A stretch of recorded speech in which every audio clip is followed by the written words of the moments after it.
Aaron's up working on the stem right now, and once this one's painted, I'm gonna jump on the port side here on the stern and work on getting that fit. And yeah, we're almost back to where we were a couple weeks ago.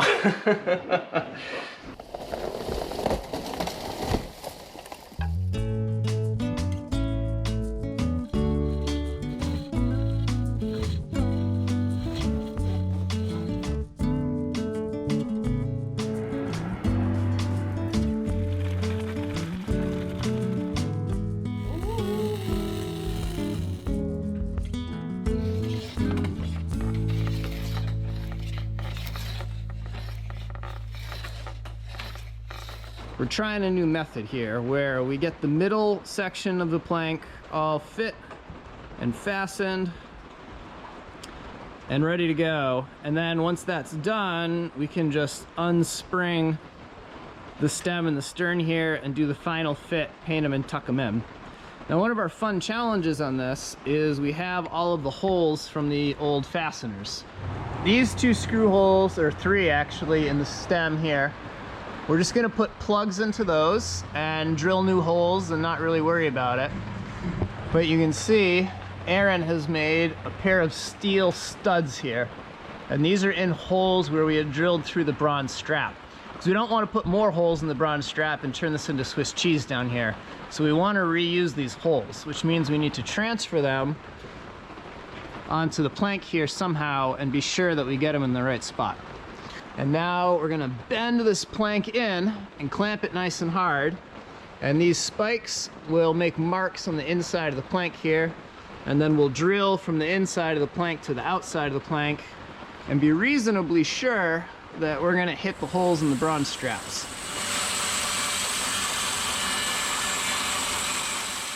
So for these plugs, Aaron's just ripping some thin strips there on the bandsaw. And then we're going to use this doohickey.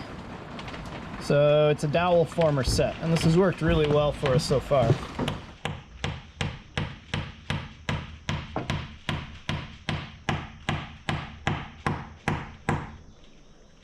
If I was thinking, I would have put these in before we put the replacement plank on.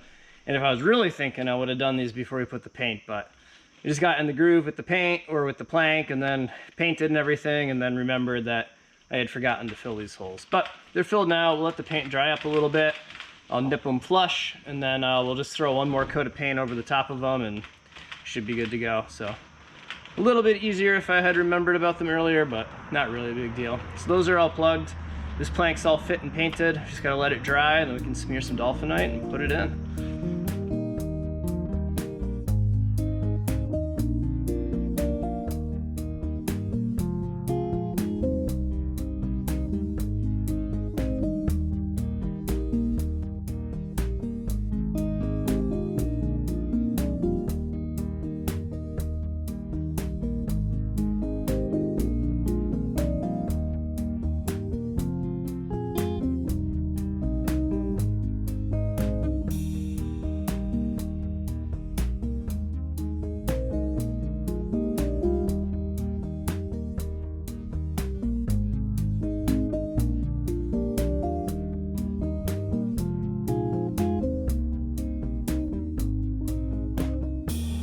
Well, we fired up the Alaskan mill to resaw these, but this dry white oak ripping it with the Alaskan, it's just killing the blade. So we did the last round with it after it was sharpened. It cut pretty well, and by the end it wasn't cutting so great, and it doesn't really want to go at all.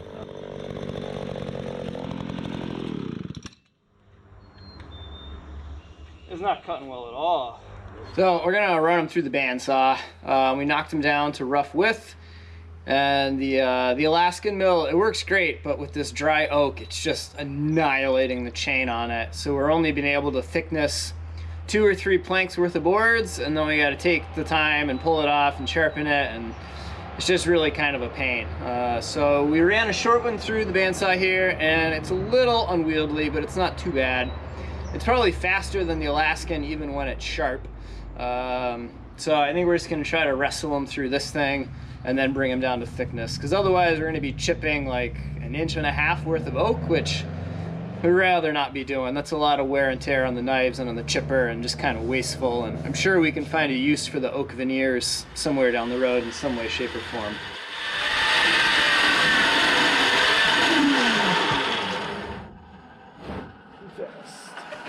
It has not been a good day, and it is still early. What was that? Fuse blow? Basically. The VFD, if it gets overloaded, it shuts it off, but it's got like a battery in it, so it takes a couple minutes. You gotta unplug it.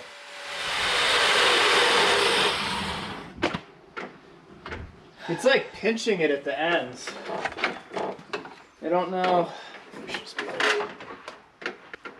I have like ½ an inch to cut.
We have here one of the cedars that we took off, and it's replacement oak.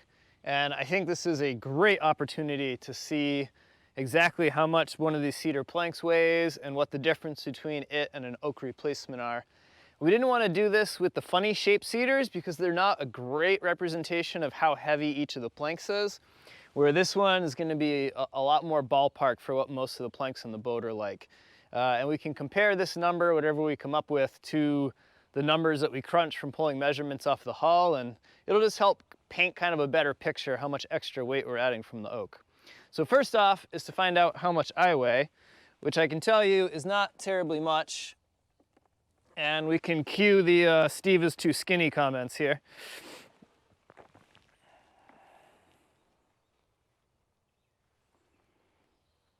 So I am 127 pounds, 0.35. I know, super skinny, heard it all. And then Steve plus cedar.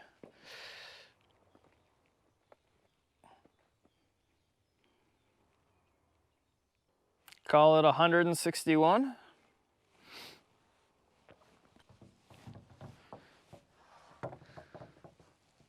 And now the oak. This one is a lot heavier.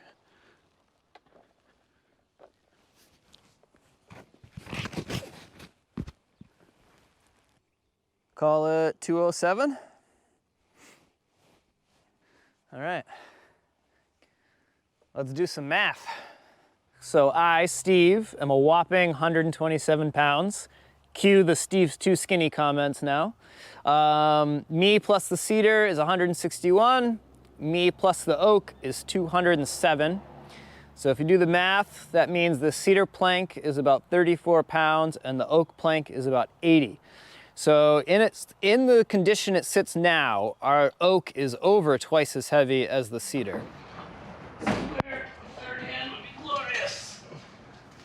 If we have a 34-pound cedar plank times roughly 28 planks on the boat that are gonna get replaced in oak instead of cedar, so that would be 952 pounds if we put the cedar planks on as planned. Now we're gonna switch 28 planks for oak. So if we do the 80 pounds times the 28, we get 2,240. So the weight of the oak minus the weight of the cedar that it's replacing gives us 1,288 pounds left over. So this is a bit bigger number than we came up with before. So when we measured the hull and kind of came up with a rough cubic footage and compared that to the weights that we found online for oak versus cedar, we came up with about 500 to 700 pounds difference. And this is a bit off. So where I think some of this discrepancy is coming from is from the literature we found. The oak should be about twice as heavy as the cedar. And we can see here that our oak as it sits now is more than twice as heavy as the cedar. So that's factoring into it. And this is also just taking a rough average. So our planks down lower, some are narrower at the turn of the build and they're shorter, the garboard's a lot wider. So we're doing really, really rough estimates with how much this oak plank weighs and how big all the different planks on the boat are. But even if we go with this number, say we add 1,288 pounds to the hull, that's not ridiculous. It is a lot of weight, but we do have a lot of internal ballast to play with, and we can try to shave that weight elsewhere. One of the big ways we can do that is the plans call for solid spars. So if we make hollow ones, we'll probably come close to losing that right there. But I think the weight and the strength and everything with the oak, it's a puzzle worth solving, and I think we can do it. So this gives us a little more information, a little more insight. You all know how much I weigh now, and with that, let's get back to work.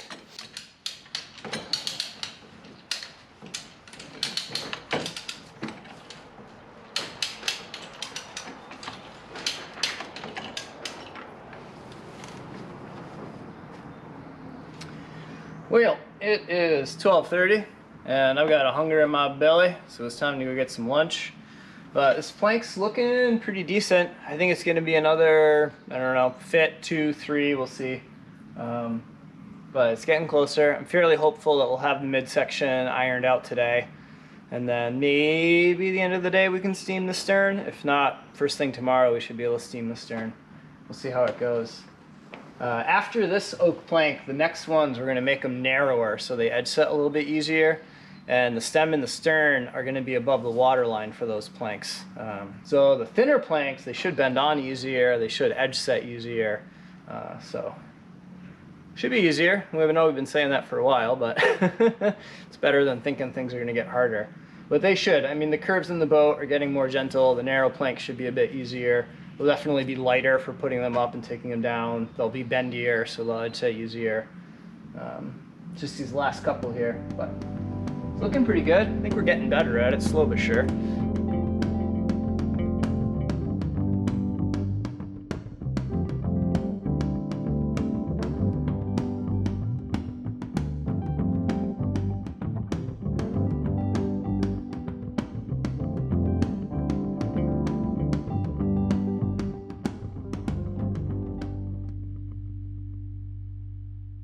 I love painting things red. So when we paint things red, it means they're going on the boat. That's like the final step. So today we made good progress. We got this oak plank here fit. So the vast majority of it is fit to the hull. The last 6 or 7 feet at stem and stern are not.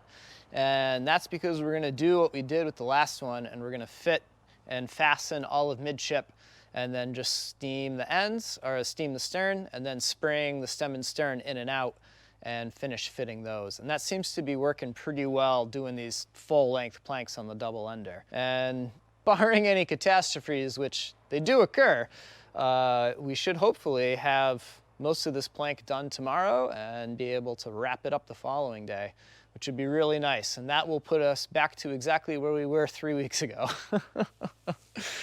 But that's how it goes, and thankfully this is the last of the makeup work. We'll get her planked here at some point. All right, towards the stern. Okay.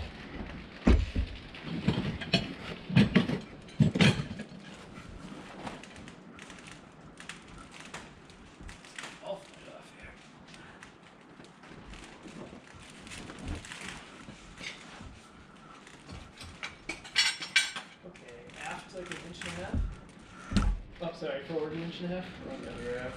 Other raft, yeah. Okay.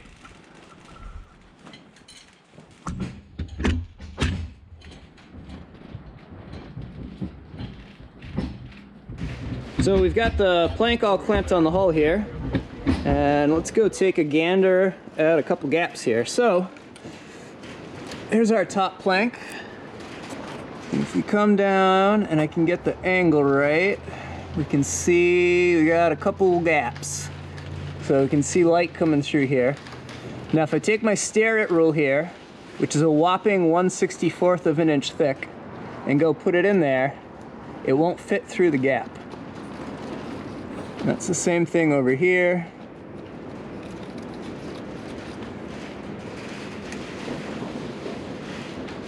And the same thing down here. So, all I've ever read is that you should fit planks light tight. And to close up these little gaps of light here, we're talking about shaving off a 1/64 or less of an inch, which is almost nothing.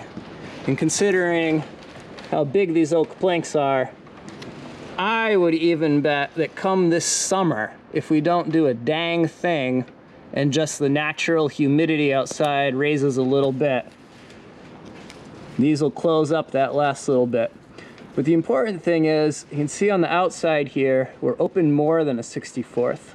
And that's so that we can put the cotton in there and hammer it in, put the boat in the water, and then this will swell shut around that cotton and seal all of this up. And if we come down farther in the hull,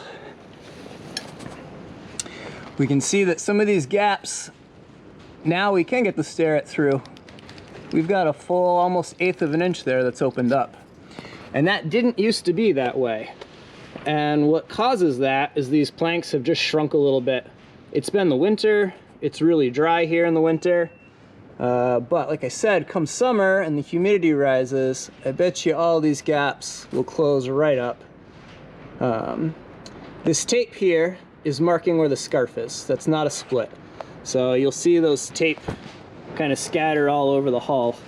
And those are just so that we can see exactly where the scarf's landed.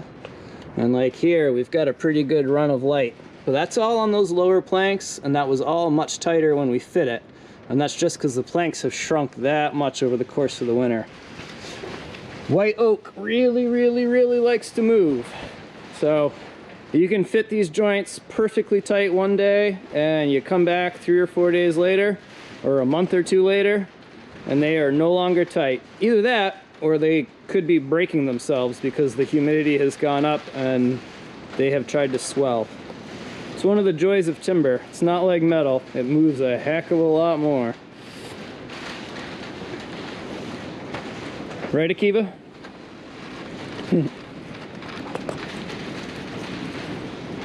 What do you think about the movement rates of white oak? Do you have an opinion? Huh, Akiva? Do you have anything to say about it? No?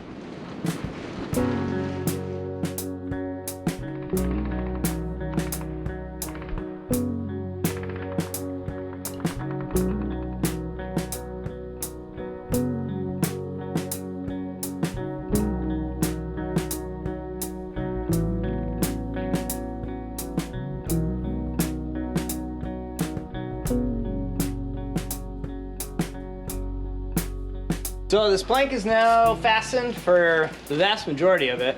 We've got, I don't know, 6-7 feet in the stern here to do, and 6 or 7 feet in the stem. So next up is to see if we can get the stern steamed in, and that'll probably be it for today.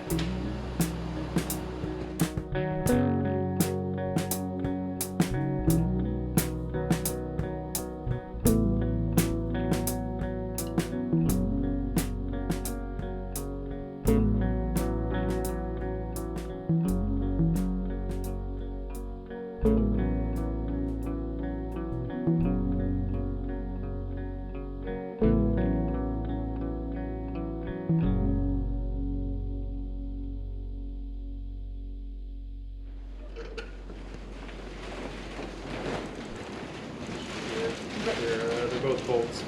Perfect. They're both bolt tight. Full counterbore.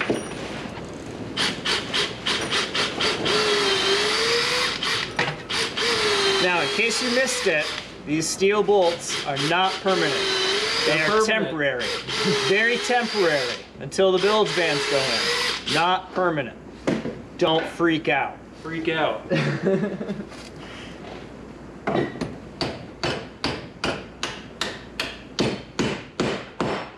strapping is stainless too. It's just not telling you.